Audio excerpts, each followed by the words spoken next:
Amen and amen. Isang mapagpalang umaga po sa ating lahat. Amen. Sige po, tayo po'y tumayo at ngitian na ating mga kasama at sabing, pinagpala ka. Sige po, makipagkamayan po tayo sa ating mga katabi at sabihin mo, nagagalak ako at nandito ka. Amen and amen. Ayan, sige po. Pakingitian. Saka yung mga nasa bandang likod pa, pwede po tayo mag-move forward po dito para sa mga darating pang is may maupuan sila mamaya. Hallelujah. Hallelujah. Sige po, tayo po yung manalangin. Oh, Heavenly Father, we thank you, Panginoon, for this morning. Alam po namin, Panginoon, na kami makasalanan. Ngunit, Panginoon, binigyan nyo kami ng bagong buhay, bagong pag-asa po, Panginoon. We thank you for everything you've done on us, O Lord. Sa buong linggo na aming pinagdaanan, Panginoon, alam po namin na kasama ka namin, Panginoon. Na anumang pagsubok naming dinaanan ay kasama ka namin, Panginoon. So right now, Panginoon, we glorify you. We lift your name on high, O God.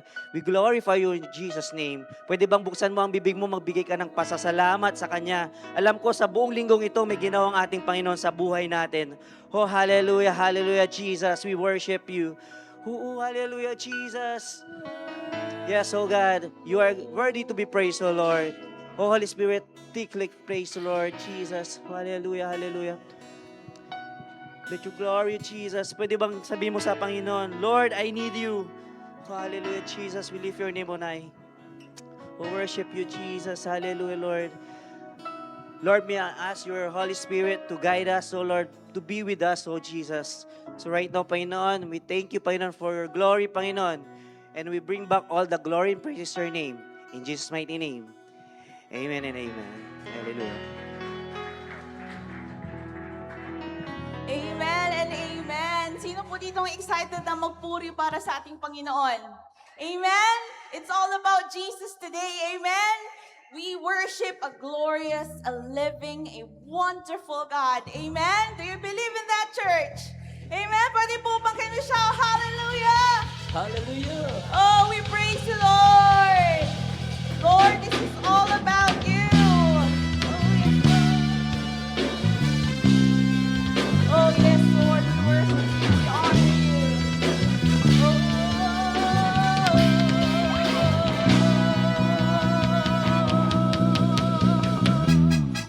Hey! Oh, Lord, today it's all about you. We honor you, we worship you. Yeah. Hey! Woo!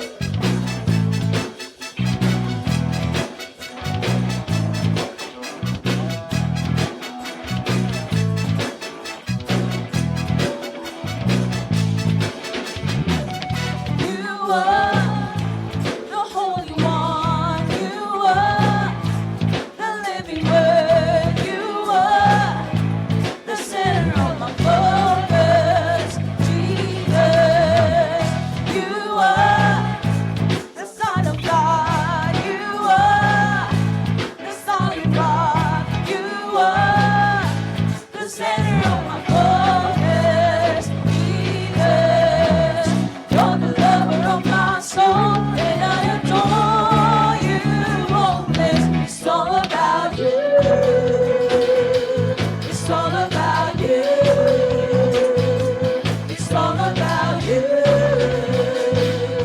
Jesus. Come on. It's all about you. It's all about. It's all about you. It's all about. It's all about you. It's all about Jesus.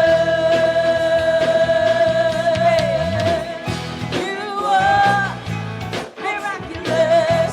You are supernatural. You are the center of my focus, Jesus. Oh, you are all powerful. You are so wonderful. You are the center of my focus, Jesus. You're the lover of my soul, and I adore you only. It's all about you. It's all about you.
It's all about you. Sing it again. One more time. Sing it. Nobody else. Nobody else.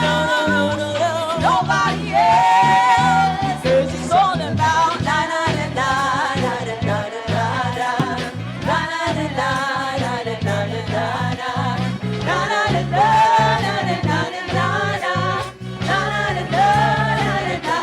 It's all about you. It's all about you.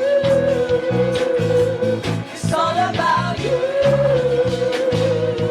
Jesus, oh Jesus, it's all about you. It's all about. It's all about you. It's all about. It's all about you. It's all about Jesus.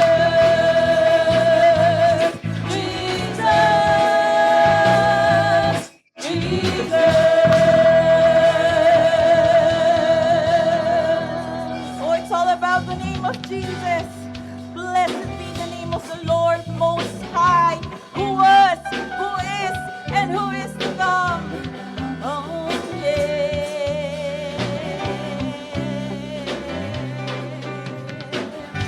Blessed be your name, the land that is plentiful, where streams of abundance flow. Blessed be your name. Blessed be your name, found in the desert place, the walk through the wilderness. Blessed be your name.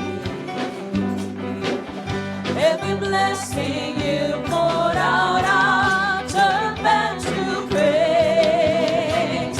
When the darkest closes in, Lord, still I will say, blessed be the name of the Lord. Blessed be your name.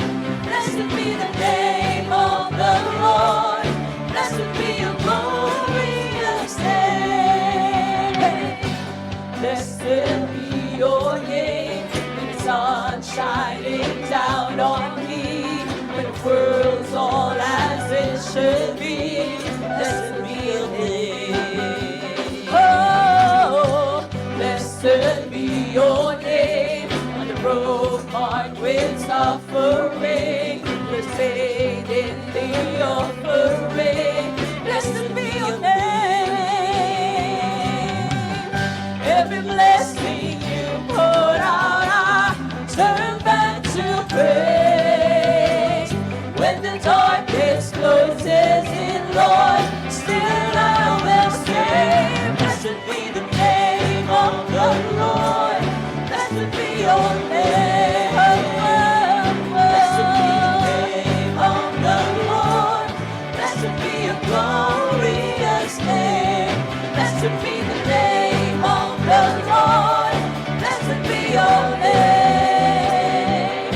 Blessed be the name of the Lord. Blessed be your glorious name. You give and take away. You give and take away. My heart will choose to say, Lord, blessed be your name. You give and take away. You give and take away. My heart will choose to say, Lord, blessed be your name. Every blessing you pour out, I turn back to praise. When the darkness closes in, Lord, still I will say, every blessing you put out, I turn back to praise. When the darkness closes in, Lord, still I will say, every blessing you put out, I turn back to praise. When the darkness closes in, Lord, still I will say, blessed be the name of the Lord. Blessed be your name. Blessed be the name be your glorious name. Blessed be the name of the Lord. Blessed be your name. Blessed be the name of the Lord. Blessed be your glorious name.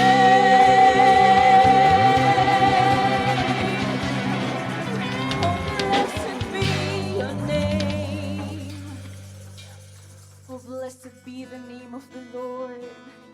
Lord, your name is great.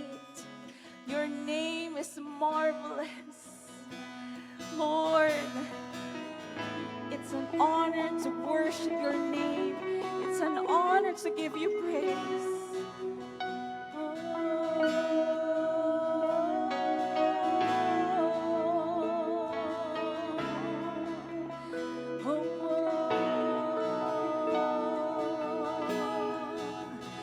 You give life, you are love, you bring light to the darkness, you give hope, you restore every heart that is broken. Great are you, Lord. You give life, you are love, you bring light to the darkness, you give hope, you restore every heart that is broken. Great are you, Lord.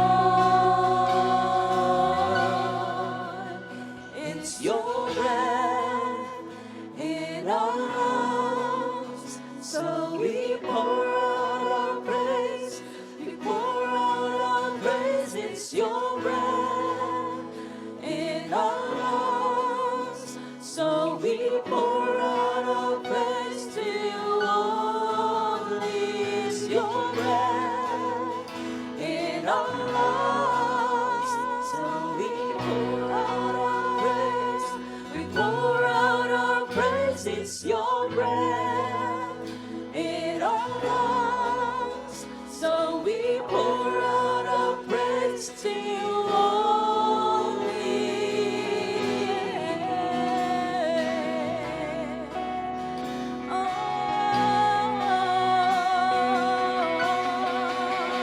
You give life, you are love, you bring light to the darkness, you give hope, you restore every heart that is broken. Great are you, Lord, all your grace.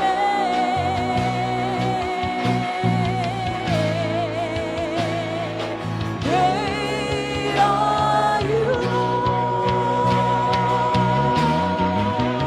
It's your breath in our lungs, so we pour out our praise. We pour out our praise. It's your breath in our lungs, so we pour out our praise to you only. It's your breath in our lungs, so we pour out our praise. We pour out our praise. It's your breath in our lungs, so we pour out our praise to you only.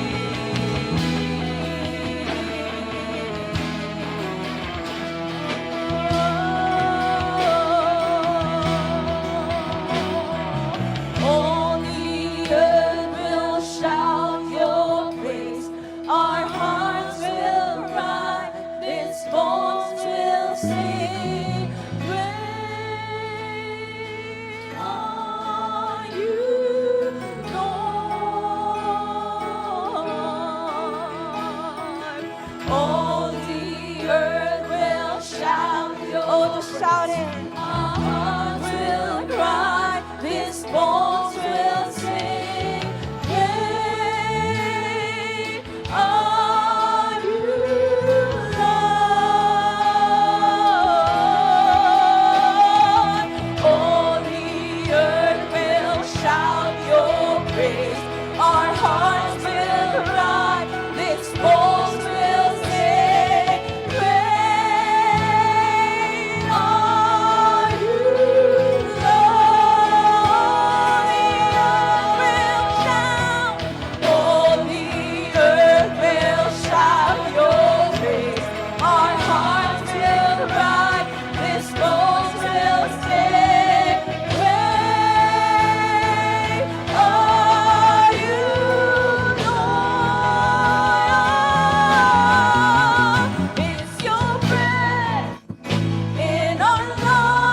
our breath in our lungs.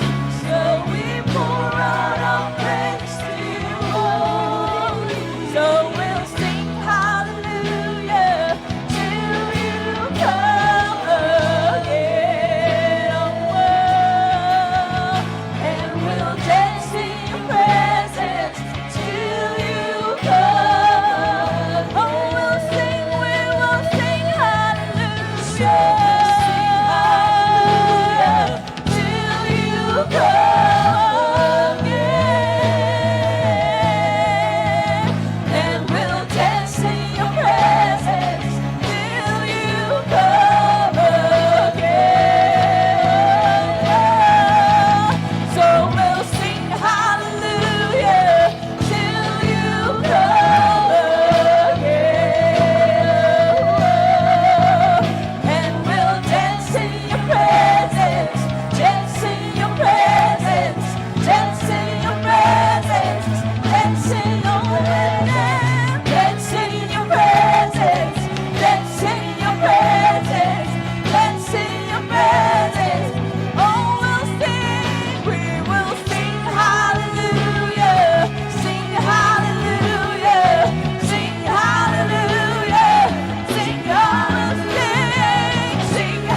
from your mouth comes knowledge and understanding. You are marvelous. You are King of Kings. You deserve every praise. You deserve every worship, Lord. You are a glorious God. No one can match your greatness. No one can match your power. You're all powerful. You're mighty.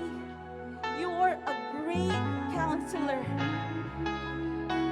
Church, that is the God that you are worshiping today. He is not an ordinary God. He is a great, marvelous, mighty, exalted King of Kings. And Lord, open our spiritual mind. Open our spiritual heart, Panginoon.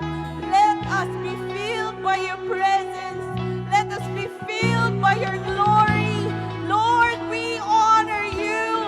This body, this soul, this church honors your name, lifts your name, for you are above all names, Panginoon. Lord, we honor you. We magnify your name, Lord. Lord, don't let the enemy prevail in this place. Let your presence flow. Let your presence flow, Panginoon. Oh, we worship you, Lord. We honor you. We magnify your great name, Panginoon. This we pray in the mighty name of Jesus. Amen and amen. Amen.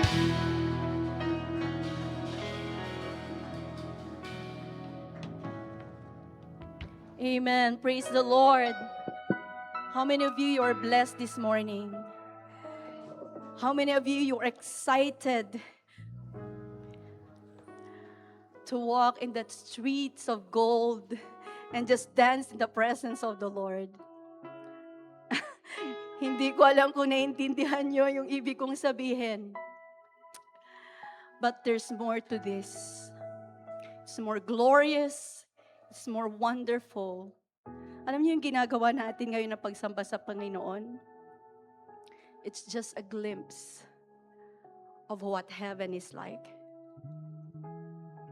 Kaya habang tayo nandito sa lupa, habang tayo ay nabubuhay, ibigay mo ng todo ang buhay mo sa Panginoon. You cannot live a life half-hearted kay Lord. Lahat buong-buo mo ibigay mo sa Panginoon. Because the very air that we breathe, the very life that we have, sa Kanya yan. Kaya marapat lang na ang buhay natin para sa Kanya lamang. Para sa Kanya lamang. I mean, church, can we just lift our hands to the Lord once again? We lift our hands to God, hindi dahil, it's just a thing every Sunday to lift our hands. We lift our hands to the Lord at sign of surrendering to Him. Tinataas natin ang kamay natin sa Panginoon, hindi para just for a show. We lift our hands to God because we want Him. Na parang isang bata, isang anak, no umaabot sa kanyang ama. He is our Father. Come on, church. Just open your heart to the Lord. We're not gonna sing a song. Just keep playing, musicians. But I want you to go to the Lord. Ikaw mismo lumapit ka sa Panginoon. Damihin mo yung presensya niya. Damihin mo yung pagyakap niya sa iyo sa oras na ito. Ano man yung nararamdaman mo, ano man yung nararanasan mo, ano man yung mga struggles meron ka, hayaan mo ang Panginoong yakapin ka niya ngayon. Let the Lord embrace you right now. Let the Lord embrace you right now. Church, come on, go to the Lord. Run to Him. Not run away from Him. Run to the Lord. Run to the Lord. Oh, just open your heart, church. Open your heart. Kausapin mo ang Panginoon. Lord, eto ako. Nakataas ang aking mga kamay sa total surrender to you, Lord. God, take your place. Lord, sakupin mo ang buhay ko because this is yours. My life belongs to you alone. Come Come on, church, open your heart. Buksan mo ang puso mo sa Panginoon. Buksan mo ang bibig mo. Kausapin mo ang Panginoon. Ang Panginoon ko ay Panginoon mo rin. Ang Ama ko sa langit ay Ama mo rin. Dapat ikaw lumapit ka sa Kanya. Lumapit ka, church. Oh, yes, Karabashandere. Oh, rararabayasaka. Come on, just lift your hands to God. Surrender, surrender, surrender. Oh, just surrender to the Lord. Oh, we bless you, Lord. Surrender. Oh, we worship you, Lord.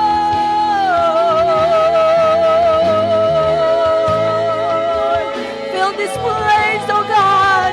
Oh, fill this place with your glory. Just fill this place with your presence. Just fill this place with your Holy Spirit. Oh, yeah, yeah. Hallelujah. Oh, yes, Sikarababandere. Oh, yeah, yeah, yeah, yeah.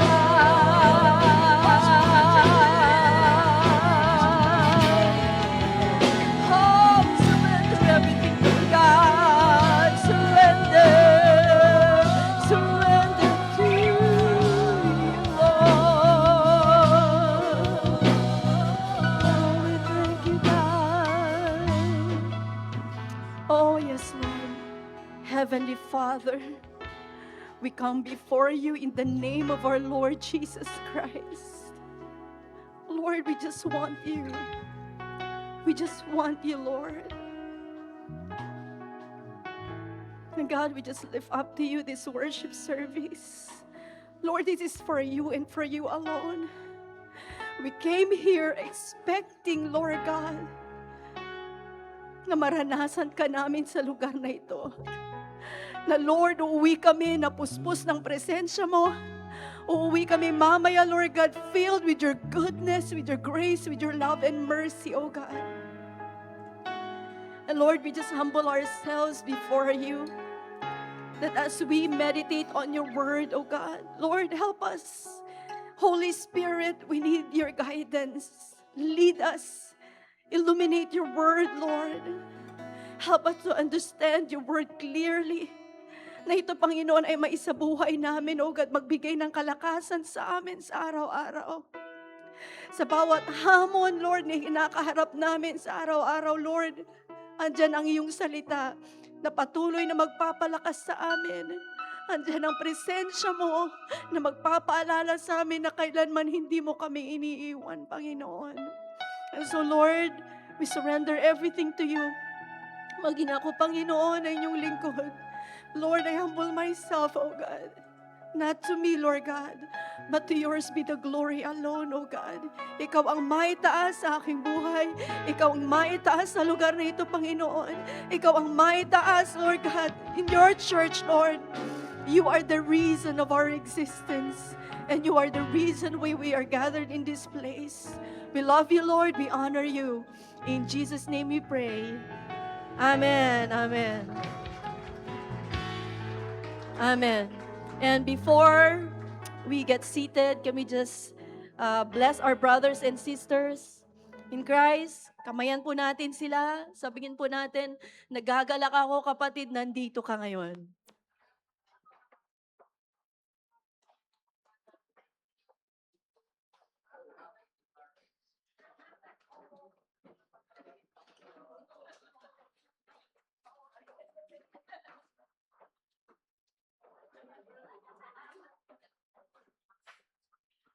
Ayan.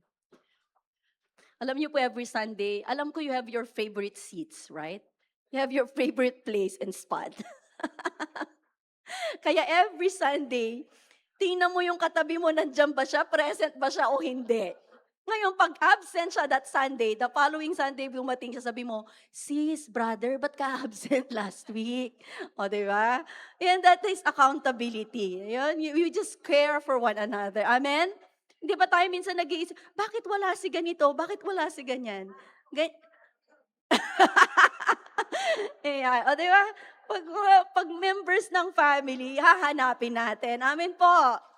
Amen. Praise the Lord. So we are so thankful to God dahil tayo po ay dinala muli ng Panginoon sa lugar na ito. How many of you gumising ka ng maaga para lang mag-prepare for Sunday service, para magpuri sa Panginoon?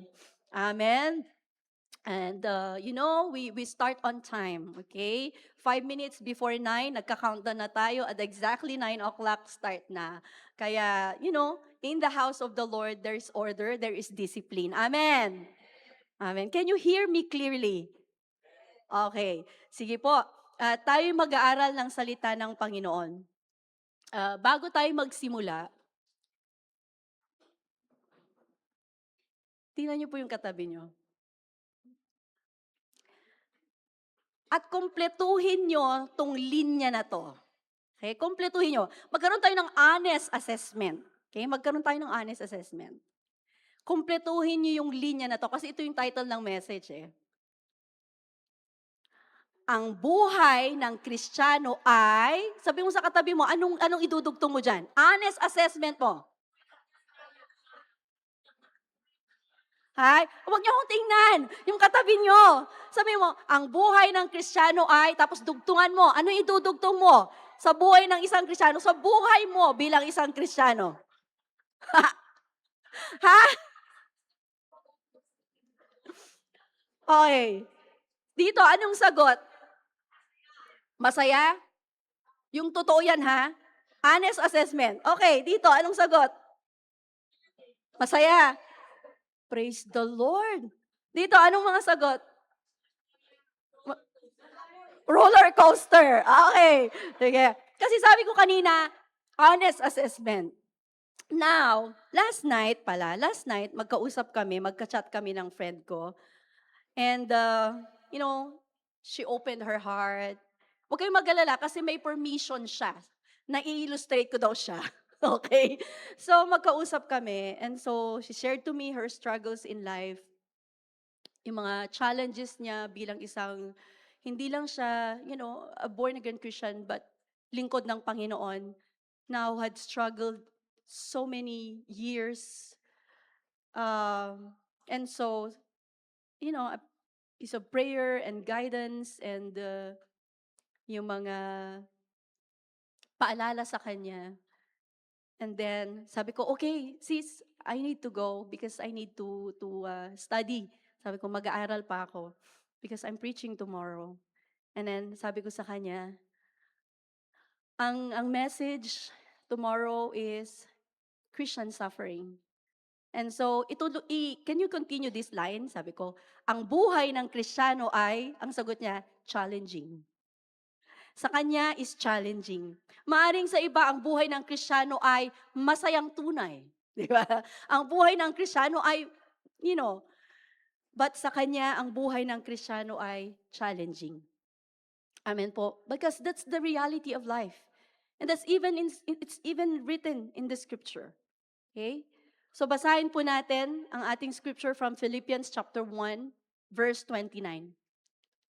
Ano nakalagay dyan? For you have been given not only the privilege of trusting in Christ, but also the privilege of suffering for Him. Nung nagsimula ang war sa Middle East, Iran, it started, I think, February 28. Okay? Nasa time pa ng February yan. And this hardly affected yung mga residents doon, yung mga locals doon, and even yung mga nearby areas and countries, talagang affected sila.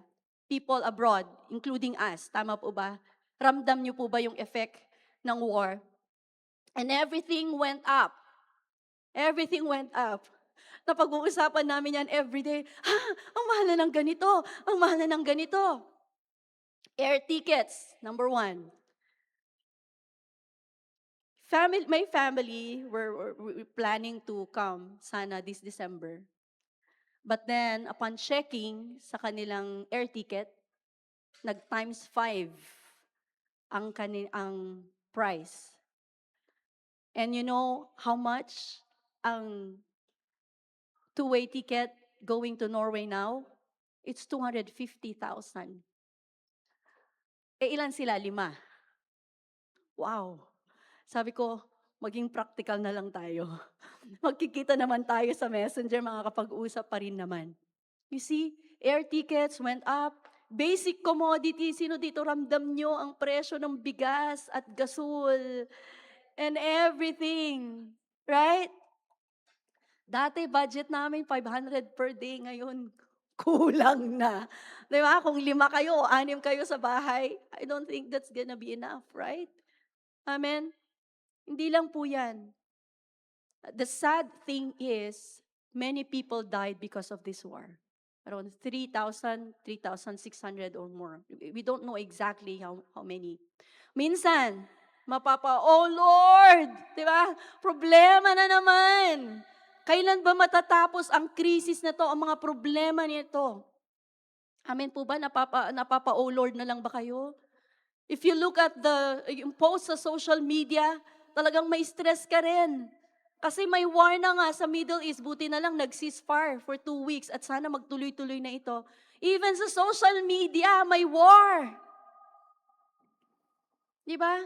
Yung mga tao sinisisi si ganito, ito kasi, si ganito, si ganito, si ganyan. Nag-aaway-away.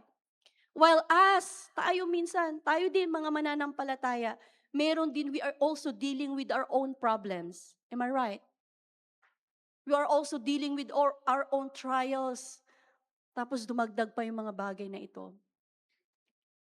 How many of you have prayed, Lord, sana dumating ka na? May nanalangin na ba ng ganon? Dahil sa mga pinagdadaanan. Lord, sana dumating ka na. Why? Because we don't want to experience all these sufferings. We don't want to experience all these struggles in life. Mga Kristiyano, they have severe trials, matinding pinagdadaanan sa kanilang buhay. Some are affected bodily, nagkakasakit. Some others mentally. Mental. Diba? Struggle din yan. Kapag hindi healthy ang mind natin, it affects our whole body. Right? Financially. Dahil hindi ka pwedeng mabuhay dito sa mundo na wala kang pera. We need finances every day. They will struggle. These struggles, merong direct or indirect attack from the enemy, from the adversary. Many are calling out to God, God, why? Lord, why? Why do I have to suffer like this? Pero isang paalala sa atin sa verse na ito, for you have been given not only the privilege of trusting in Christ, but also the privilege of suffering for Him.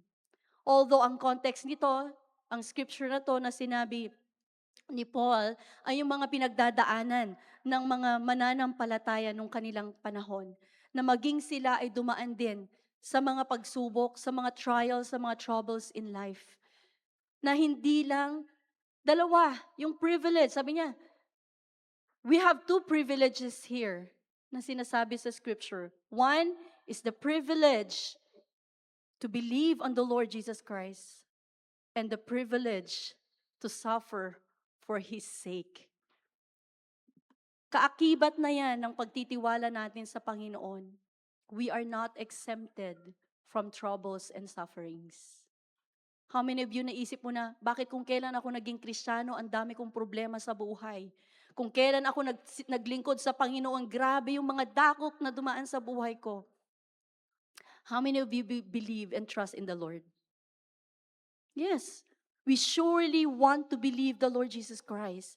We surely want salvation. We surely want forgiveness. We surely want love. We surely want the Lord Jesus. But with this comes the privilege to suffer. Let's look at Philippians chapter 3:10. I want to know Christ and experience the mighty power that raised Him from the dead. Gusto kong makilala si Kristo at maranasan ang Kanyang kapangyarihan, ang kapangyarihan na bumuhay sa Kanya mula sa kamatayan. But look at the second line. I want to suffer with Him, sharing in His death. How many of you kaya mong i-pray or sabihin yung statement na yan? I want to suffer with Him, sharing in His death. Ayaw natin, right?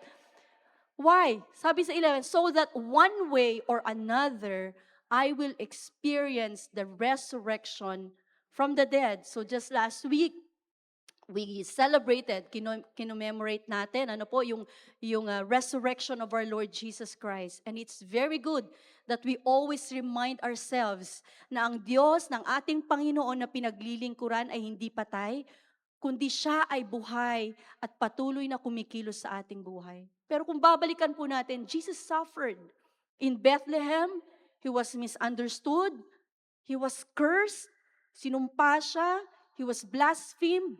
Sa Gethsemane, it was a bitter trial. Pagkatapos niyang manalangin, andun na yung kanyang isang disipulo kasama ang mga sundalo ng mga Pariseyo. A bitter trial. He was lashed. Diba? Hinagupit siya. He was crucified. And yet, our sufferings are very light in comparison. Amen? Wala pa sa kalingkingan yung pinagdaanan ng Panginoon sa ating buhay. 2 Corinthians 4:17. For our present troubles are small and won't last very long. Tandaan po natin yan.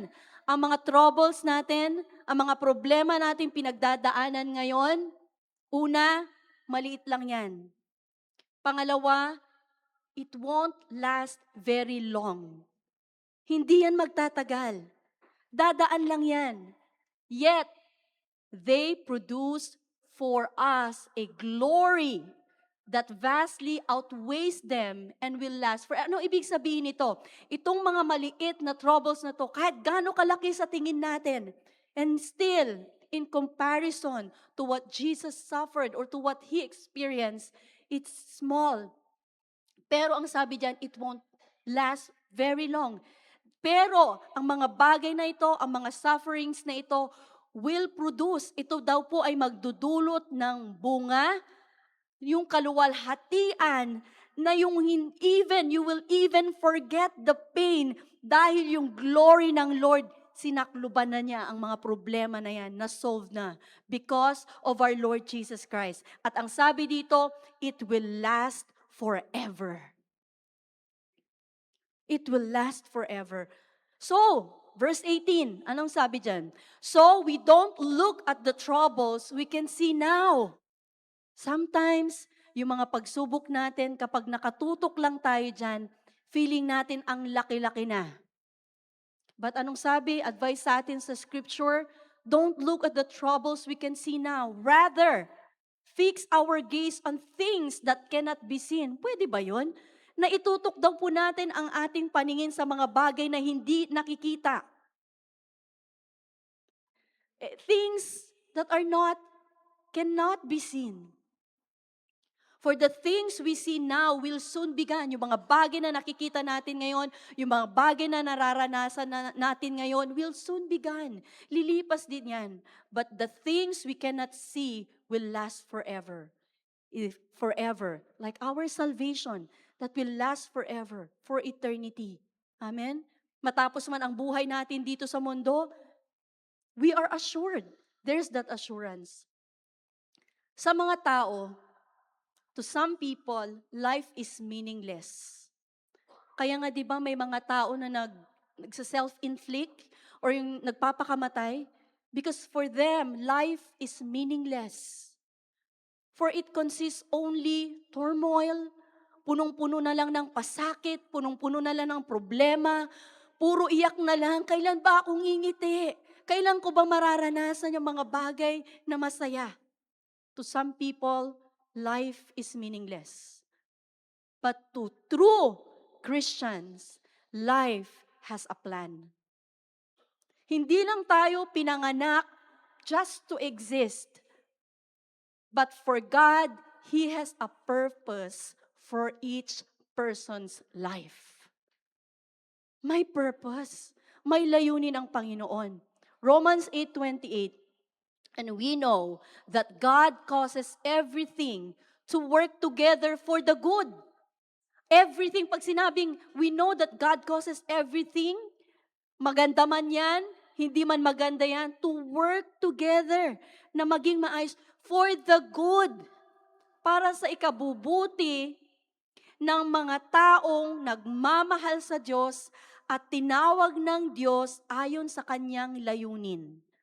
Nakuha po ba natin yon? Maganda man o hindi maganda yung mga bagay na nangyayari sa buhay natin, He worked it out for your own good. Sabi mo sa katabi mo, it's for your own good. Amen? Huwag mong sabihin, maong. No.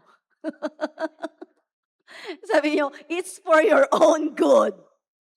Amen. Kasi iba pala pag sinabing maong iba pala pag sa Pangasinan. But it's for your own good. That it has that positive outlook. Amen. Amen po. Okay. Now, how does suffering come? Papaano dumadating ang mga pighati sa buhay? Number 1, through our own mistakes. Dumadating ang kapighatian sa buhay ng isang tao through our own mistakes. Nobody but you. Okay? Through our own mistakes. Ano pa? Through our own sins. Galatians 6:7, ang sabi dyan? 6:7. Don't be misled. You cannot mock justice of God. You will always harvest what you plant. Nakuha po natin? Ang farmer, kapag nagtanim ng palay, anong ma-harvest niya? Palay, alam nga namang kamatis, di ba po? Kapag tayo ay nagtanim ng buto ng mangga, anong tutubo? Puno ng mangga. Hindi muna bunga, puno muna. Di ba po? At mamumunga din yan. At saka, kapag isa ang tinanim mo, maraming bunga yan. Right? Through our own mistakes and sins. If you plant talong, diba? Anong harvest mo? Mga talong din, right? Principle is, we harvest what we plant. Kung anong itinanim mo, yon ay aanihin mo. A man who has committed murder can be forgiven by God. Yes, but he must still suffer prison for his crime. Tama? A man that ruins his body, inaabuso niya yung kanyang katawan dahil sa pag-inom, dahil sa bisyo, dahil sa mga bagay that violates the body, he will reap the effect of a body that was abused or weakened. Tama po? So we accept even this na galing sa Panginoon. Kaya nga dapat siyasatin po natin ang ating puso. We search our hearts to repent and seek grace. Magsisi ka. Hanapin mo, hingin mo ang grasya ng Panginoon. And not to repeat these mistakes and sins in life. Amen po. When David said, si David, isang napakagaling na hari, popular na king, and yet, nagkasala siya sa Panginoon. But when David said, I'd rather fall in the hands of God and fall in the hands of men, he recognized that there was sin committed. Tama? Alam niya na meron siyang na-violate na salita ng Panginoon. He recognized that there is a consequence of sin. Alam niya, na-recognize niya na merong kabayaran ang kasalanan. May consequence yan. Hindi pwedeng hayahay. And he recognized that he can still trust God. Alam niya na pwede pa niyang pagkatiwalaan ang Diyos despite of the judgment, despite of the result of what he did, he may still receive mercy. Kaya nga mas pinili niya. Sabi niya, I'd rather fall in the hands of God than fall in the hands of men. Bakit? Dahil alam niya na ang Panginoon, He is full of grace, He is full of mercy. Amen? Now, how does suffering come? Number 2, the mistakes and sins of others. Minsan, wala ka namang kamalay-malay. Wala kang kasalanan. Pero, nadamay ka dahil sa pagkakamali ng ibang tao. Are you getting what I'm saying? Pero tingnan nyo, bakit dumating pa rin sa buhay mo? Because there is no trial, there is no affliction can reach you without the permission of God. Pinahintulutan pa rin ng Panginoon kung bakit mo naranasan ang result na pagkakasala o pagkakamali ng tao at nadamay ka. Sino po dito naranasan nyo na yon? Wala kang kamalay-malay na damay ka sa kasalanan ng iba. I'll give you an example. I have a cousin. Dahil sa mga kaibigan niya, sa barkada niya, meron siyang kaibigan, pinatuloy niya sa kanilang tahanan. Hindi niya alam na yung kaibigan pala niya ay nasa watch list na ng drugs, yung mga drug users, drug pushers. And so, pinapasok niya sa bahay nila. And then, andyan na, meron ng police. Nag-search sila sa bahay. Nakita ngayon yung drugs, mga paraphernalia na dala ng kanyang kaibigan. So what happened? Wala siyang magawa. Even him, na kahit hindi gumamit or hindi sa kanya yung bagay na yon, he was imprisoned. Binayaran niya yon for how many years? Many years. Through the mistakes and sins of others. Si Jonah, do you remember Jonah in the Bible? Di ba siya ay inutusan ng Panginoon na ipahayag ang grasya ng Panginoon sa Nineveh? What did he do? He ran away.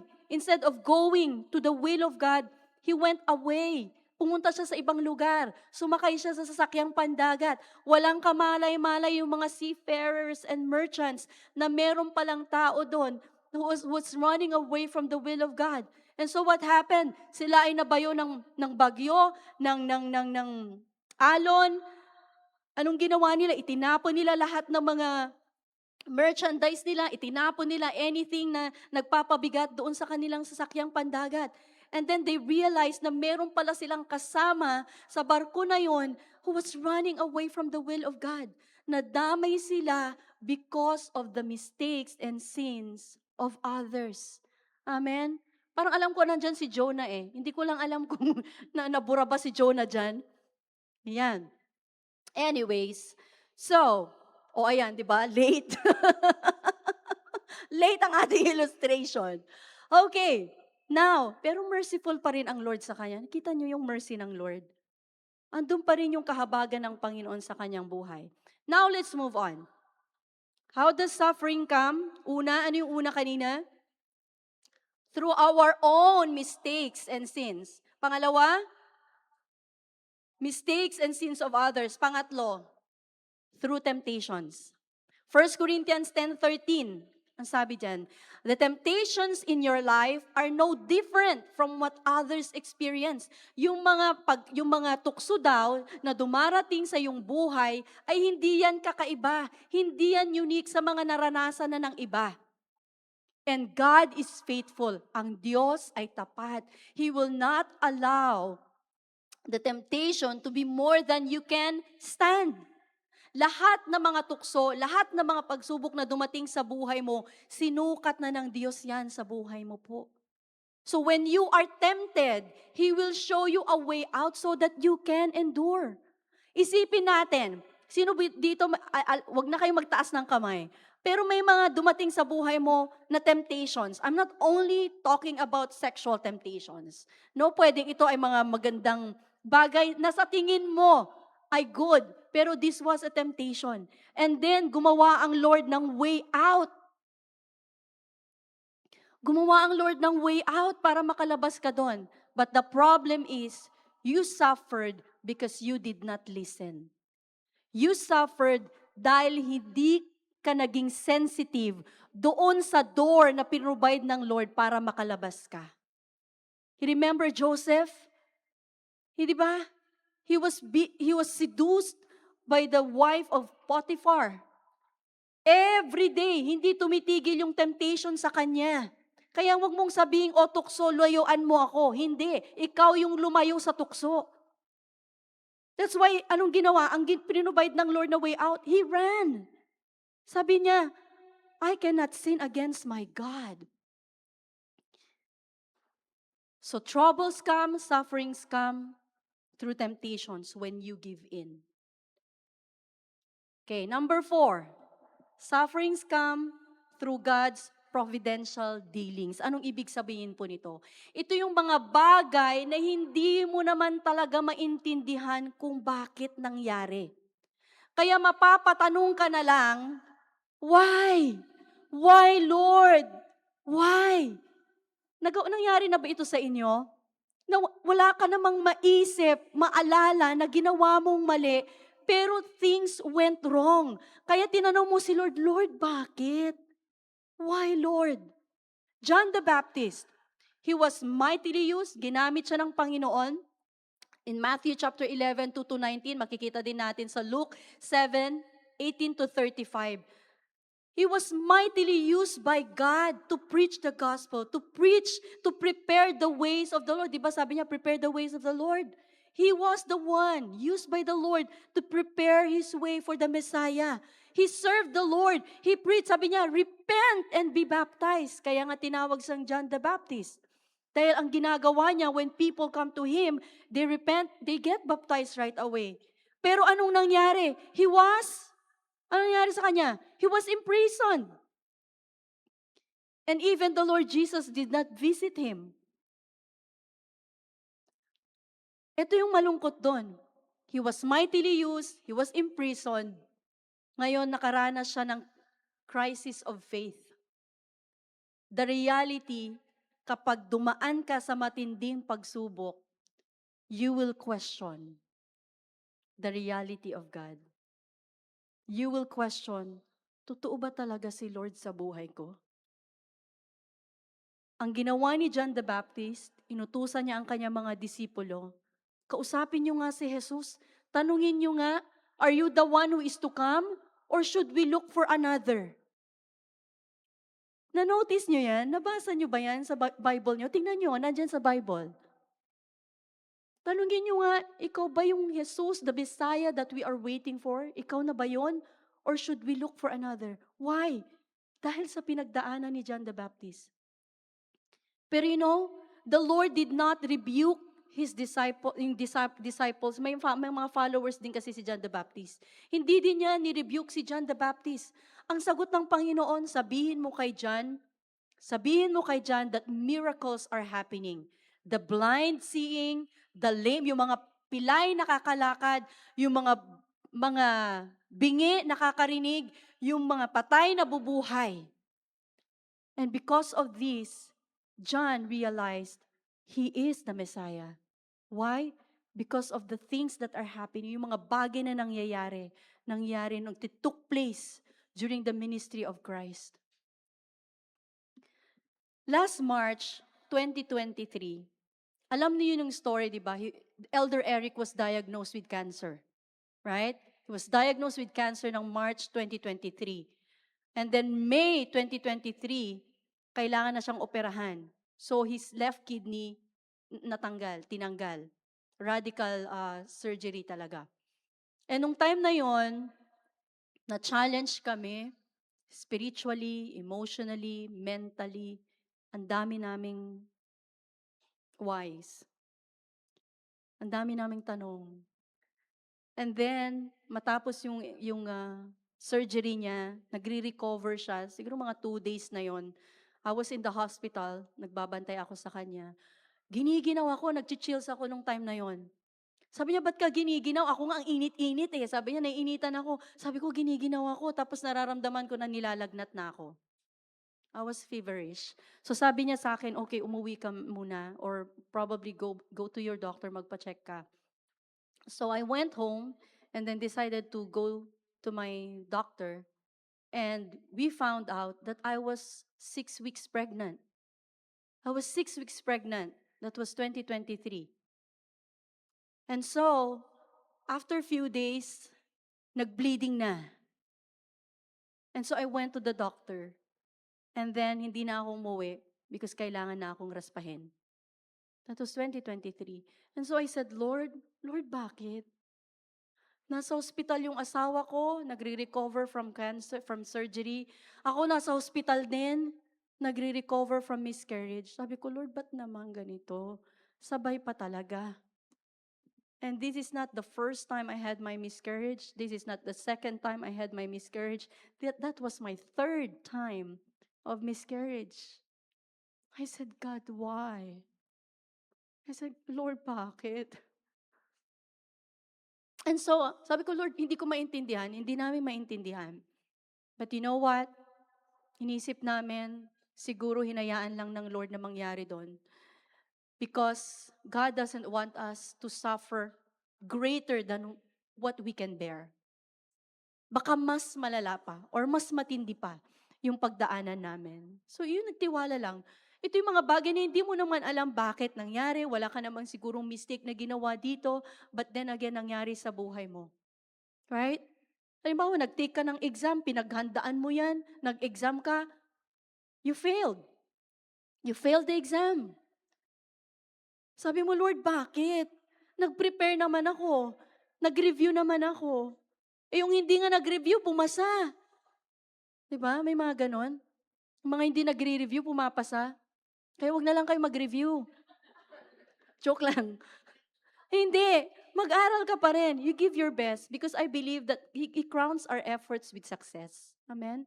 He gives us ability, ang Lord. Pero things happen. Diba? Mga bagay na nangyayari na hindi natin inakalang mangyari sa buhay natin. Pero then again, this is a reminder for all of us. The purpose of suffering. Now, let's move on. Ano ba yung purpose ng suffering? Number 1, to prove our sonship. Ganon? Para ma-prove na tayo ay mga anak ng Diyos, kailangan nating dumaan sa suffering. Hebrews, let's look at the scripture. Hebrews 12:8. If God doesn't discipline you as He does all of His children, it means that you are illegitimate and are not really His children at all. Eh kung wala kang pinagdadaanan sa buhay, magtaka ka na. Illegitimate or not children at all ng Lord. Pero lahat tayo mga anak ng Diyos. Amen. Amen. So you see, our earthly fathers, siyempre may mga magulang tayo, may mga anak tayo. We discipline our children, right? Why do we discipline our children? Because what? We love them.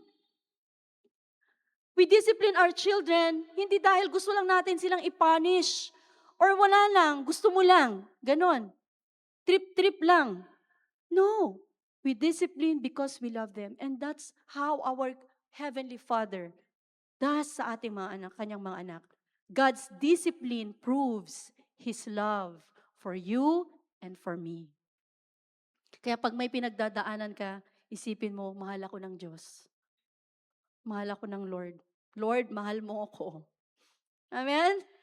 Number 2, why does suffering come? Or ano yung purpose niya? To profit us. Hebrews 12:10. For our earthly fathers disciplined us for a few years, doing the best they knew how. But God's discipline is always good for us. It's always good for us so that we might share in His holiness. It's always good for us. Para sa ikabubuti mo yan. Look at this. Isang simpleng bakal. Okay, tingnan natin isang simpleng bakal.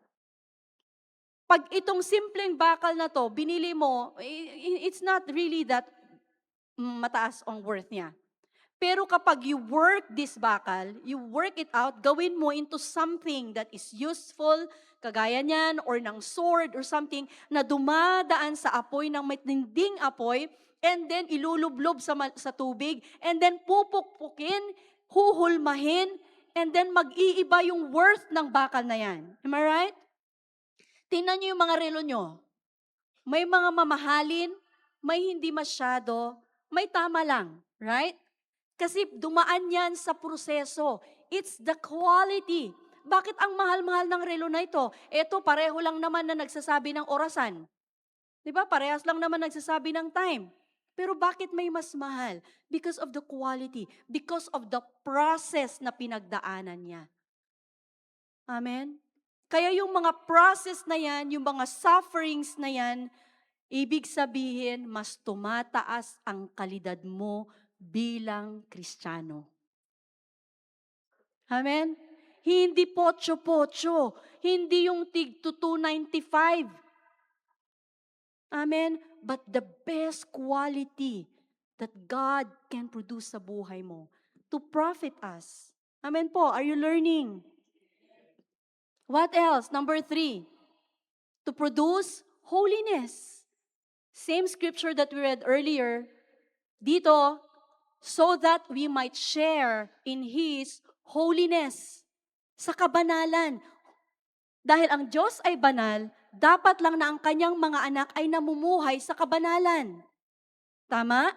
So we share in His holiness. We are partakers of His holiness. Gusto ng Diyos to make us more holy, to make us more godly, to make us more like Jesus.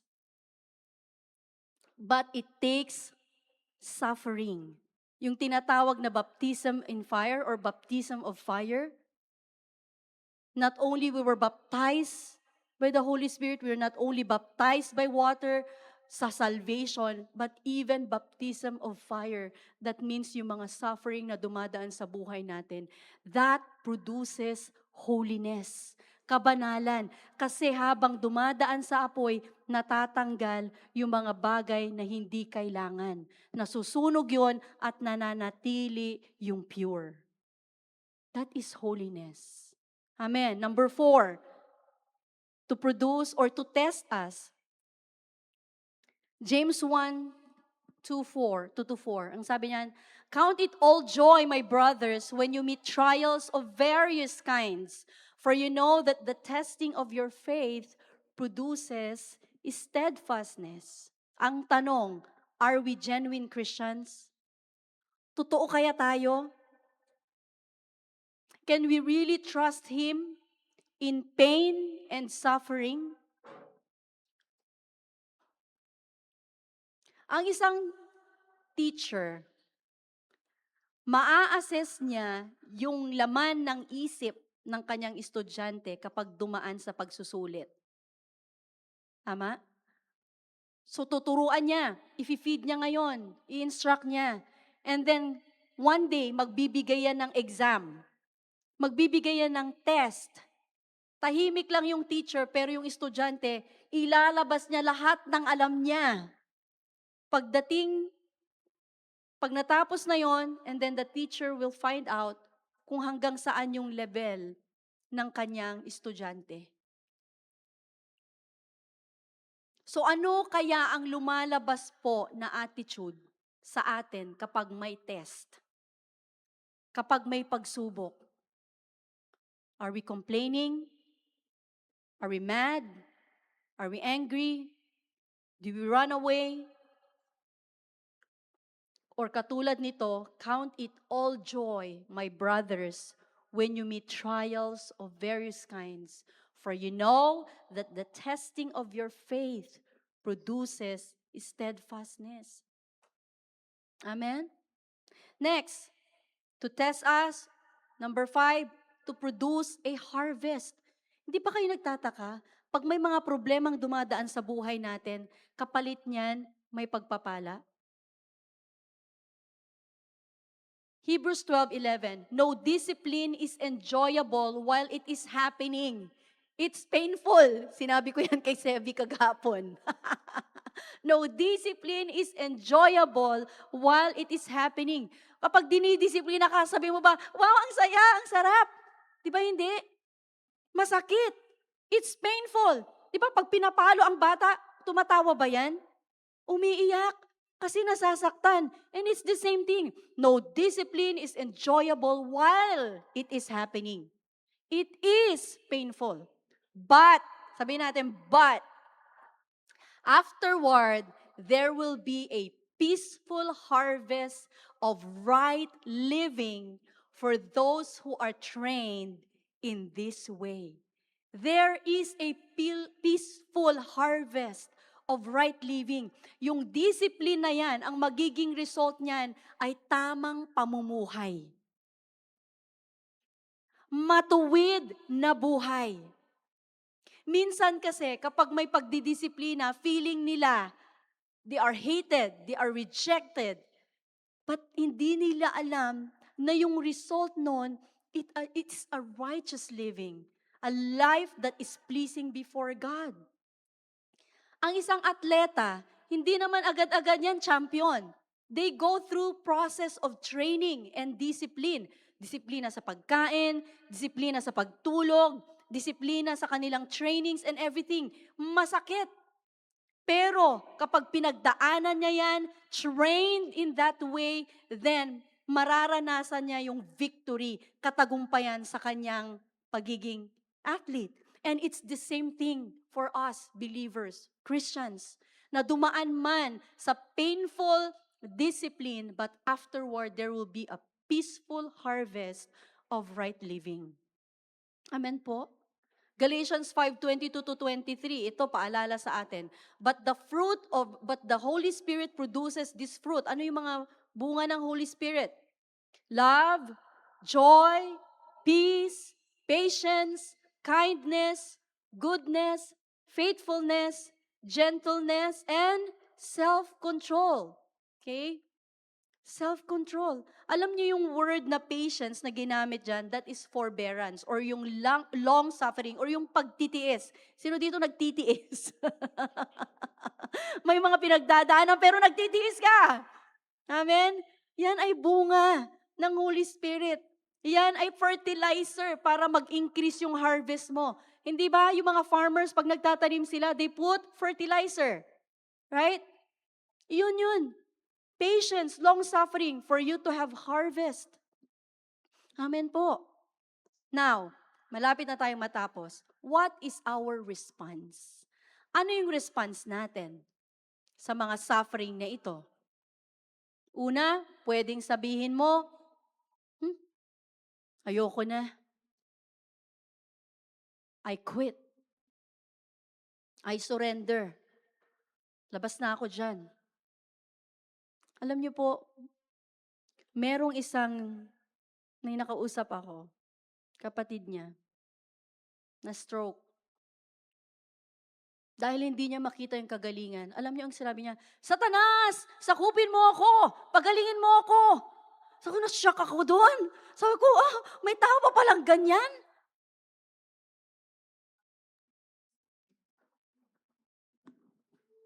Dahil hindi niya maranasan yung kagalingan, sa iba siya tumawag. Ngayon sabi nung kapatid niya, kaya hindi ka gumagaling, ibang tinatawag mo eh. Ano yan? Pagre-rebelde. Para kang nagrarally kay Lord. Ano tawag doon? Ibagsak! Diba? Para kang nagrarally kay Lord, tumawag ka sa iba. Pwedeng maging ganun ang response kapag ang tao ay dumadaan sa suffering. They run away from God. They rebel against God. But that only leads to hardness. Let's move on sa ating PowerPoint. That only leads to hardness. That's number 1. Pangalawa, we may faint under it. Kapag may mga suffering, pwedeng manlupaypay ka na lang. Manlupaypay ka na. Come on, let's move on, media. Manglupaypay ka na lang. Tanggapin mo na lang, ganito lang talaga. Naghihirap na ako, sige na, ayoko na. Manlupaypay na lang. Pero anong sabi po sa 2 Corinthians 12:9? My grace is sufficient enough for thee. Sapat at tapat ang grasya ng Panginoon sa buhay mo. Amen?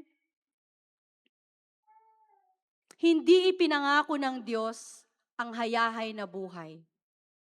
Hindi ipinangako ng Diyos na kapag kinilala mo ako bilang iyong Panginoon at tagapagligtas, you will be on a bed of roses. Hindi ipinangako ng Lord na hindi ka magkakaroon ng mga problema sa buhay. Pero ipinangako niya na sasamahan ka niya sa kabila ng mga pagsupok, sa kabila ng mga pighati, sa mga pag-iyak mo, alalahanin mo nandyan ang Panginoon kasama mo. Amen. Maaring sabihin mo, you agree, okay na, talagang ganito ang buhay. Or yung isa, we may happily yield to the will of God. Anong ibig sabihin when we say, we may happily yield to the will of God? I-embrace mo, yakapin mo yung kalooban ng Panginoon. At hindi lang yun, manalangin ka na bilang Kristiyano, magkaroon ng progress ang buhay mo. Amen? Yakapin mo ang Panginoon, yakapin mo yung kalooban niya, yakapin mo yung mga nangyayari na yan, bagamat tinanggap mo na, pero alam mo na meron kang Panginoon. Alam niyo si Sevi, the other day, may ginawa siya. And I was so mad. Tumingin ako sa kanya, tumakbo siya, papalapit sa akin, niyakap niya ako. Sorry, Mommy, I love you, Mommy. Papaluin ko pa ba? Siyempre hindi. Nagsorry na, niyakap ka na. Pero kapag ang bata, kapag may ginawang masama, may hawak kang pamalo, tinakbuhan ka pa, di ba? Mas lalo ka magagalit. No, bakit ganito? Papa, di ba? Mas lalong magagalit yung magulang, yung nanay, or yung tatay. Pero kapag yung anak, imbes na lumayo sa kanyang magulang, lumapit, tumakbo, niyakap, sinabing pang I love you.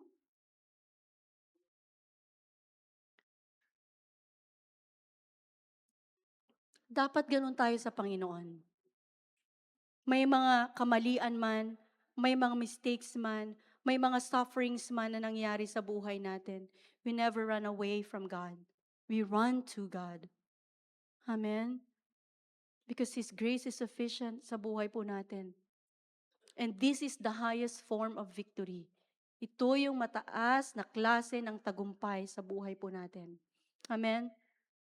Let's read the last scripture we have sa Tagalog in Romans chapter 5, 3-5. That's the last verse that we have. Okay?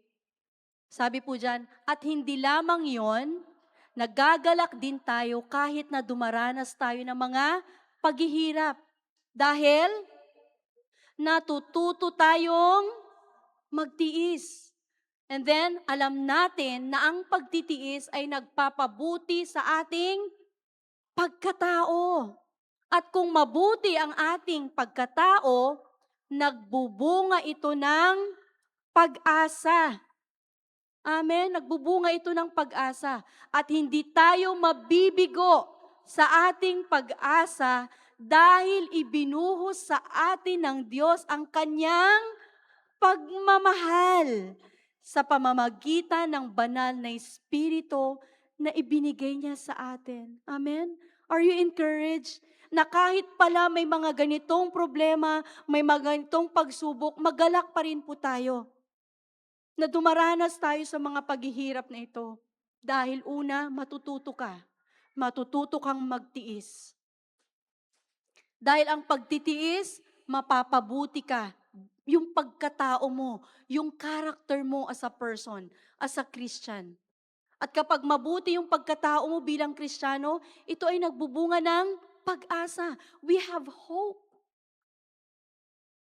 And you know what, brothers and sisters, dumaan ka man sa suffering, dumaan ka man sa mga trials sa buhay, we are assured, number one, that we are loved. Sabihin mo nga sa sarili mo, mahal ako ng Diyos. Yung totoo, convinced, ano mo sa sarili mo, mahal ako ng Diyos. Pangalawa, na nandyan sa scripture na yan, ang sabi dyan, we have the Holy Spirit. And when we have the Holy Spirit, He is our strength, He is our comforter. Ano man yung pinagdadaanan natin, ano man yung mga challenges natin, the Lord, the Holy Spirit will guide us. He will help us. Amen? Kaya nakalagay, the Christian life is not the absence of trials, but the presence of Christ in every trial. Amen? Problems and trials, hindi po yan maiiwasan sa buhay natin. Sa pagiging Kristiyano mo, it does not make you immune, no, to hardship sa buhay. Sufferings come, dumadating ang mga pighati na yan, dumadating yan sa mga tao na hindi naniniwala kay Kristo. At nangyayari din yan, lalo na sa mga nagtitiwala sa Kanya. Nakapaglaro na ba kayo ng dart? Alam mo yung target na yon? Di ba yun yung ini-aim ng mga dart players? Ini-aim nila ma-bullseye yun? Church, we are that target. Totoo yan. Tataka ka, bakit? Ang daming problema. You are that target.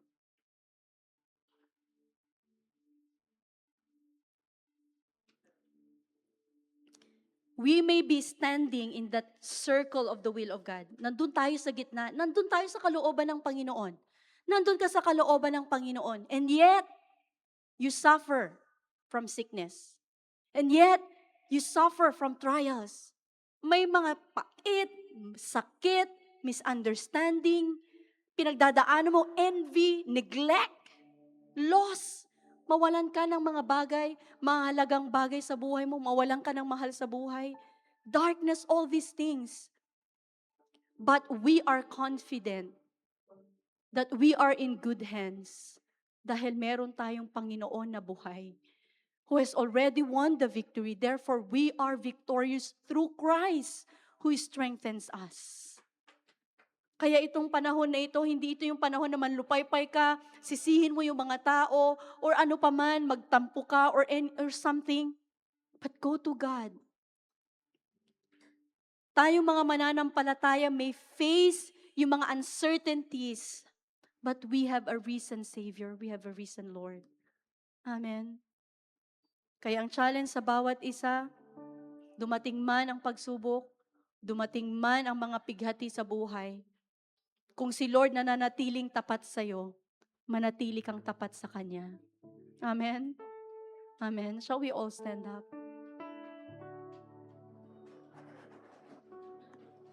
How many of you are suffering? Different degrees. Hindi ko sinasabi na extreme suffering, but you are experiencing sufferings ngayon. Can you just lift your hands? Sino dito? Alam nyo ba na si Lord, hindi siya surprise sa pinagdadaanan ng bawat isa. He knows exactly what you are going through.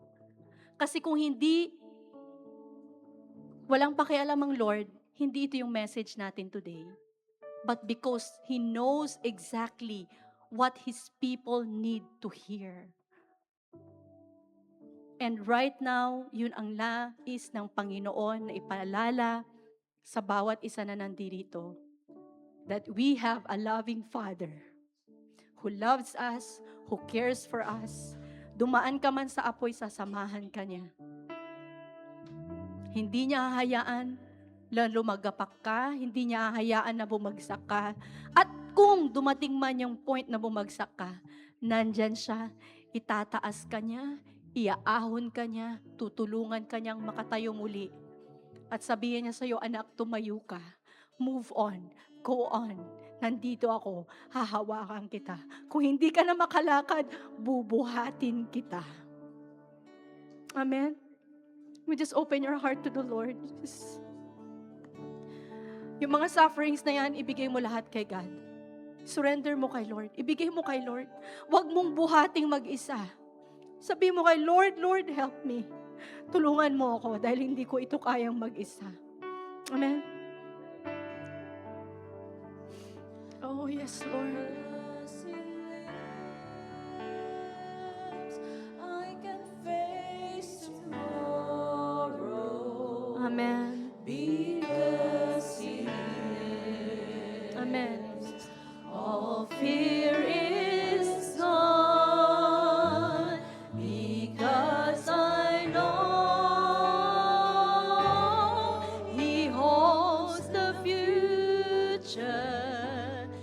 and life is worth the living just because He lives. Because He lives,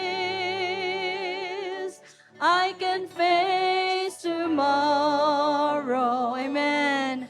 Because He lives, all fear is gone. Because I know He holds the future, and life is worth the living just because He lives. Because He lives. Oh, thank you, Jesus.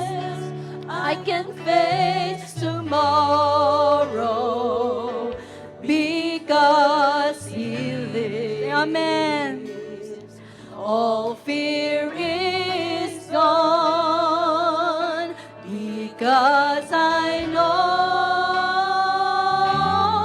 He holds the future, and life is worth the living just because He lives. Just the singers. Because He lives, I can face tomorrow. Come on, sing it.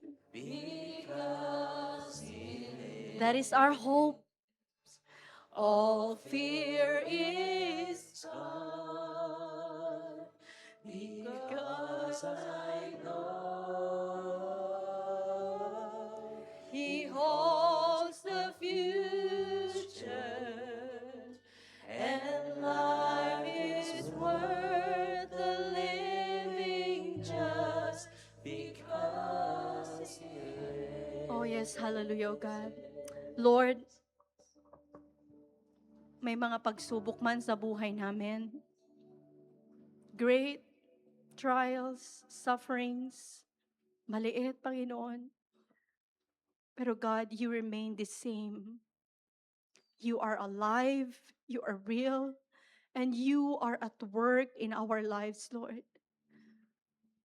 Panginoon, sa mga kapatiran namin, O God, na may mga pinagdadaanan sa buhay, tulungan niyo po ang bawat isa na mapagtagumpayan nila ang mga pagsubok na ito. Kumapit sila sa inyo, Panginoon. Yakapin ka na buong buo, Lord, to surrender everything to you, God. And Lord, we know na nandyan kayo na patuloy na magbibigay ng lakas, magbibigay ng pag-asa, because we know that you are faithful, Lord God. Pangahawakan namin ang iyong salita, Panginoon. Lord, sa mga may karamdaman, pinangako mo, Lord, by your wounds we have been healed. Sa mga trials, oh Lord God, problema sa kanilang pamilya, may mga hindi pagkakaunawaan. Lord, salamat dahil ikaw ay ang kapayapaan namin, Panginoon. Sa may mga matinding problema sa kanilang finances, Lord, thank you that you are our provider, oh God. That every need will be met in abundance, Lord. You will supply. You will supply, oh God. Lord, nilikha mo ang mundo out of nothing. You just said the word, oh God. But Lord, you created from nothing to something and something great. Lord, ito pa kayang problema na pinagdadaanan ng bawat isa. Lord, you are good and you are faithful. Tulungan niyo po, oh God, na wala pong sumuko, wala pong bumigay, walang manlupaypay, Panginoon, bagkus patuloy na magtiwala sa inyo. Sapagkat ikaw ay Diyos, ikaw ay tapat, totoo ka sa inyong salita, Panginoon. And I pray, Lord God, for your blessings to flow upon your people. Blessings of salvation to flow upon them, Father. Thank you, Lord, dahil alam namin, oh God, that you will never fail us, oh God. Sabi mo, Panginoon, samahan mo kami, Panginoon. Lord, hayaan mong maranasan namin lagi ang yakap mo. Lord, iparamdam mo na hindi kami nag-iisa. May mga plano man, may mga bagay naman na ninais namin pero hindi nangyari, Lord. You are still in control. Dalalam namin, Panginoon, your ways are higher than our ways. Your thoughts are higher than our thoughts, oh God. We just choose, Lord God, to trust. We just choose to put our hope in you. At kung may panahon, Panginoon, mga panahon na nanghihina ang aming pananampalataya, palakasin niyo po ang bawat isa. Palakasin niyo po ang aming pananampalataya upang kami po ay makatayo, Panginoon. Sa kung ano ang iyong pangako, Lord God, we will hold on to your promise because you are faithful. And sapat na, Panginoon, Lord, that we are secure, that we are safe inside your love. Lord, maraming salamat. Pagpalain niyo po ang inyong mga anak. At Lord, sa inyong salita, sa mensahe na aming napakinggan sa araw na ito, Lord, ingatan niyo po ito, ang mga binhi ng inyong salita, and water them by the power of your Spirit, that this will produce fruit and fruit that remains. Lord, we thank you. We bring you back the glory, honor, and thanksgiving. In Jesus' name. Amen. Amen. You may be seated. God bless everyone. Hello? Hello? Sound check.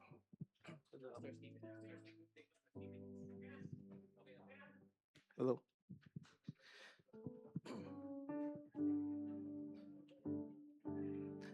Blessed morning po sa atin, mga kapatid. Are we blessed today? Amen. May nagtanong, sabi niya is, are we required to give tithes? Tinatanong niya kung required pa ba tayo na magbigay ng tithes. Now, in Old Testament, they are required to give tithes. This is how they show na ito yung kaparaanan nila para magbigay ng worship sa God. So they are instructed to give 10 of their resources to God. But in New Testament, we are no longer under the law. Why we still give? Kung tatanungin niyo ako, bakit pa rin tayo nagbibigay ng tithes natin kung hindi na tayo under the law?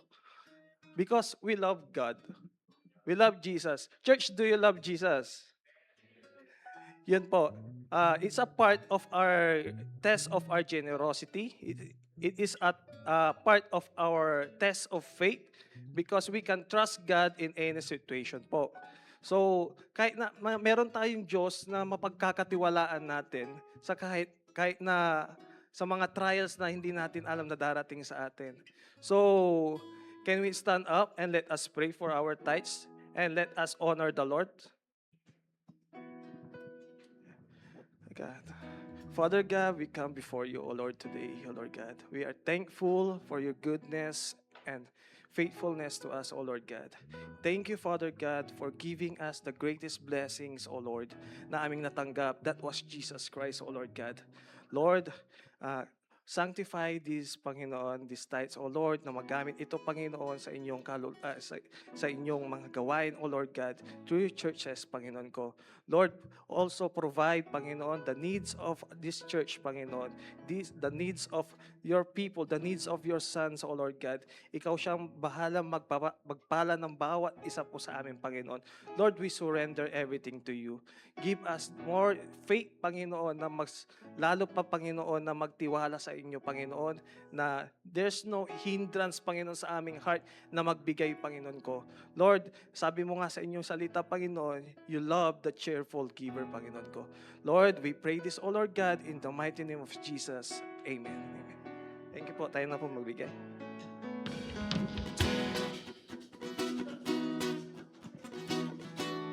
Masaya ba tayo?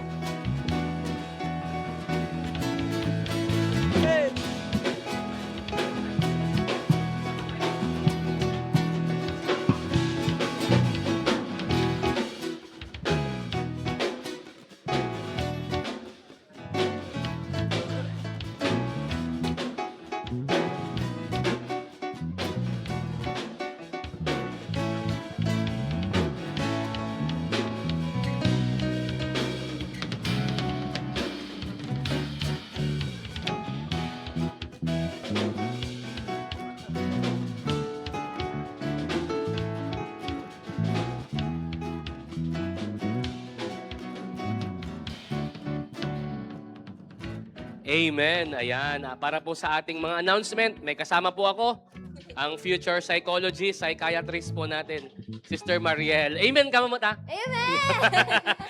Ayan. Okay, oo pala, ano. So, sa mga, ano po, sa online natin, ano, you can still give your tithes or offering sa atin pong GCash account.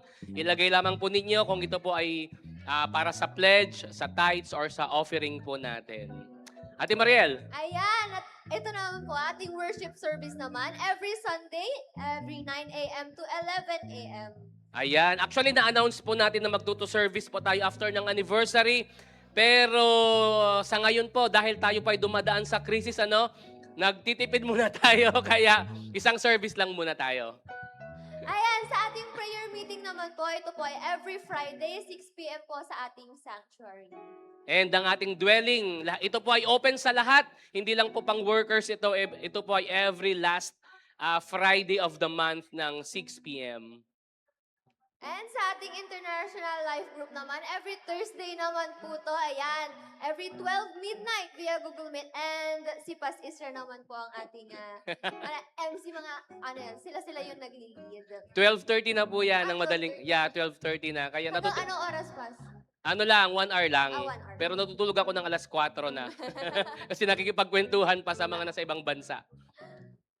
Ayan, sa ating mga workers, spiritual retreat, kailan to, Pas? Sa May pa to, May. Sa May pa po. Sa May pa. To be announced pa doon, pero May na lang. Opo. Ayan, sabi ko palitan natin ito. Pero yung next niya, yung next na slide. Yan, pakipalitan po yan. Okay, yan na yon. Ate Mariel. Yan ang ating conquest po. Malapit na po ang ating GCF Youth Camp, mga kabataan! Oh! wow! At nandito sila ngayon. Andito sila ngayon. Ayan, April 30 to May po ito. Gaganapin po ito sa Maliko Elementary School. Nagulat siya. Ako rin, nagulat. Elementary school pala to. Okay, so ang youth camp po natin ay national po ito. April 30. Thursday po yan hanggang Saturday. Actually, ang registration po niyan ay 1.5. Pero dito po sa House of Prayer, dahil alam naman po natin yung kalagayan ng mga kabataan natin, 500 lang po yung registration ng atin pong mga kabataan dito. Ano po? At syempre, yung 1,000 po per young people ay true pledge po yan, ano? And sa mga nagbigay na po ng pledge, marami pong salamat. Sa mga hahabol, marami pong salamat. Dahil hindi lang po yung 1,000 per camper. Kung 27 kami ngayon, ay 27,000 po yun. Actually, yung pinakamahal po dyan, Ate Mariel, yung gas. Sobrang mahal po ng transportation natin ngayon. At may nakausap na ako, as in, nandun yung gas po natin, yung transpo po natin. So sa may mga generous heart po na magbigay, ano po, or mag-repledge para po sa next generation. Ito po ay ating investment sa next generation, sa buhay ni Ate Mariel at sa mga young people po natin. Sabihin nyo lang po sa akin, actually hindi na ako nakakatulog. Hindi po, God will provide. Amen? God will provide. Amen. Ayan. So, and naghahanap po kami ng tent. Ano, kung may tent po kayo na good for 2, good for 3, good for 5, sabihin nyo lang po sa akin. Ito ay para sa mga boys lang, okay? Kasi yung mga ladies daw, sa puno daw kayo matutulog. Social kami, dun kami sa loob ng room. Yeah, sa loob ng room siguro. By the way, after po ng service, meron pong orientation. Lahat po ng campers, dito po tayo, maiiwan na po kayo para po sa orientation po natin. Ito ay para sa 15 to 25 years old. Kaya kung 24, 25 years old ka na, pwede ka pang mag-join. Ito na yung last trip mo sa youth camp kasi next sa ano ka na, men's at saka women's camp ka na kasama. Hindi ka na kabataan. Yan, next. Yan, sa ating men's ministry naman po, every second and fourth Sunday of the month, magkakaroon po kayo ng fellowship, 6 p.m. Dito lang din po sa sanctuary natin. Amen. And meron po tayong first time ngayong umaga. Meron ba? Pwedeng tumayo? May first time tayo? Ayan. Sino pong first time na umaten ngayong umaga? First time, tayo po yung first time. Tayo. Ayan, welcome. Welcome. Ayan. Si Sister Joniper I think Pascual. brother yan. Brother, sorry po. And Brother Romel V. Montero invited by Sister Nilda. And Sister Gina invited by... wala, ang bilis ng... Ang bilis ng slide. Okay, wala yon. Wala yon. Next, last week pa yon. Okay po. Okay, House of Prayer, 1, 2, 3. Welcome. Welcome! Ay, meron pala. Welcome! Welcome po! Welcome sa House of Prayer. Balik po kayo next Sunday. Meron tayong batch 10 po ng DG. Ano po, tentative pa lang po yan. Hindi pa po sure kung sa 26 po yan. Pero meron po tayong DJ. Sa mga hindi pa nag-DJ, magsabi lamang po kayo sa akin. And start po natin yung DJ natin. Meron pa po ba? Ayan. Actually, si Ate Mariel ay dalawa po ang meeting niya after ng service at saka alas 4. Kaya busy po ang psychologist na nga, magpapastora pa. Amen ka mo, amen. Amen. Okay, tayo pong lahat ay tumayo. At tinatawagan ko po ang Barberan family para po sa ating favor confession.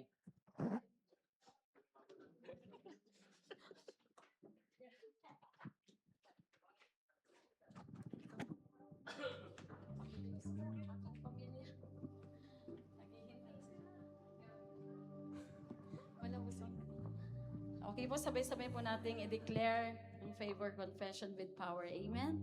In 3, 2, 1. In the name of Jesus, I am the righteousness of God. Therefore, I am entitled to covenant kindness and covenant favor. The favor of God is among the righteous. The favor of God surrounds the righteous. Therefore, it surrounds me everywhere I go and in everything I do. I expect the favor of God to be in full manifestation in my life. Never again will I be without the favor of God. It rests richly upon me. It profusely abounds in me. I am a part of generation that experiencing God's favor immeasurably, limitlessly, and surpassingly. Therefore, the favor of God produces supernatural increase, promotions, restoration, honor, increased assets, greater victories, recognitions, prominence, preferential treatments, petitions granted, policies and rules changed, and battles won in which I do not have to fight. The favor of God is on me and goes before me. Therefore, my life will never be the same. This is the year of God's favor in my life. That is the favor of God. In Jesus' name, amen. Praise God from whom all blessings flow. Praise Him, all creatures here below. Praise Him above in heavenly hosts.